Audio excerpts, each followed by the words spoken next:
Halina't silipin natin ang isa sa naipagawa ni Isko Moreno nung panahon siya ay nanunungkulan bilang mayor.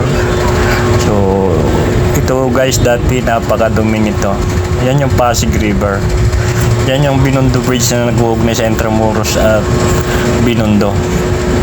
So, mapapansin nyo guys, napakalinis na. Wala na yung mga squatter dito. At mayroon namang gwardiya 24 oras para sa ating kaligtasan.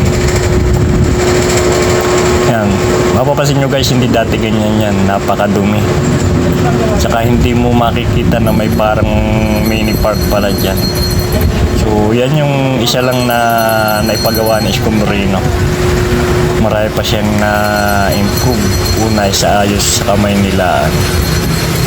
Yan, may pa-fountain pa.